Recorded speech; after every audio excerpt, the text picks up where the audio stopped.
Sir, शहीद चंदन के पैतृक गांव आप आए हुए हैं।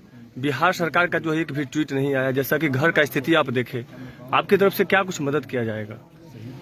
देखिए, हमारी मदद की सीमाएं हैं, पर बिहार सरकार की कोई सीमा नहीं है। हमारे प्रदेश से एक जवान देश की सुरक्षा के लिए शहीद होता है और उसके बाद उस जवान के बारे में हमारे प्रदेश की सरकार के द्वारा दो शब्द नहीं कहे जाते। ये यकीनन न सिर्फ मनोबल को कमजोर करता है, बल्कि आपकी सोच को भी दर्शाता है उन जवानों के प्रति, उन सैनिकों के प्रति जो अपना पूरा जीवन और अपना सर्वोच्च निछावर करते हैं हमारी सुरक्षा के लिए, ताकि हम लोग चैन की नींद सो सकें। मेरे मुख्यमंत्री सुरक्षित हैं, क्योंकि सरहद पर जवान मौजूद है। ऐसे में जब आप ही के प्रदेश का एक जवान शहीद होता है, ना आप आना जरूरी समझते हैं, ना उनके बारे में कुछ कहना जरूरी समझते हैं। और तो और एक शहीद जवान का परिवार किन परिस्थितियों में रह रहा है, अगर वो आते देखते तो संभवतः उनको समझ में आता कि एक जीवन को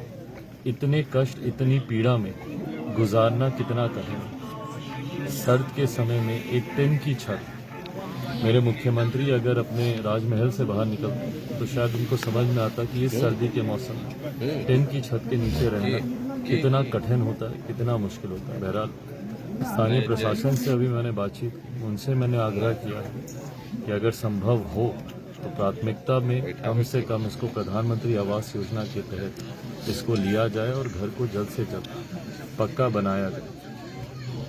डीएम साहब ने कोई बहुत ज़्यादा आश्वासन नहीं दी, वो योजनाओं का बहाना बना रहे कि ऐसी कोई योजना नहीं। अगर एक शहीद के लिए भी आपको योजनाओं का ही इस्तेमाल करना हो तो ऐसे में जवान ने तो नहीं देखा था ना आपकी सुरक्षा के लिए कि मैं किस योजना के तहत सरहद पर जाऊं या ना जाऊं। उसके लिए, उसके परिवार के लिए, उसके जाने के बाद इस तरीके के तर्क देना मुझे नहीं लगता कि उचित है। बहरहाल राज्य सरकार से संपर्क साध कर मैं पुनः प्रयास करूंगा, अपनी तरफ से जितना बन पड़ेगा, आर्थिक हो या इस तरीके की घर के निर्माण को लेकर हर संभव मदद मैंने की भी है, आगे भी मैं करूंगा पार्टी की तरफ से। जैसा मैंने कहा, मेरी सीमा है। राज्य सरकार चाहे तो बहुत सी चीजों को तत्काल प्रभाव से कर सकती है, पर वो नीयत इस सरकार की नहीं है। योगी की सरकार देखा गया सर कि यूपी में या फिर उत्तराखंड में जो है आर्थिक मदद भी किया गया, उनके नाम से रोड भी किया गया, शहीद के नाम से नौकरी दिया गया। क्या कहेंगे सर? बिल्कुल ये होना चाहिए और ये एहसान नहीं है किसी पर। वो इस सम्मान के हकदार हैं जिन्होंने बिना कुछ सोचे समझे अपना सर्वोच्च हम लोगों के लिए निछावर किया। कम से कम उनके जाने के बाद हम इतना तो कर ही सकते हैं।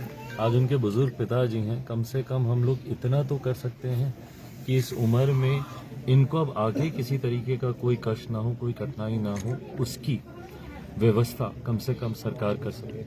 उत्तर प्रदेश की सरकार ने किया है, कई और सरकारें हैं जो ऐसा करती हैं, कई और ऐसे राज्य हैं जहां के मुख्यमंत्री इन बातों की चिंता करते हैं। और अफसोस यही है कि मेरे मुख्यमंत्री की चिंताएं अलग हैं, अपनी महत्वाकांक्षाएं अलग हैं, पर बिहार से कोई शहीद हो जाए ये लेकर उनकी प्राथमिकता में भी नहीं।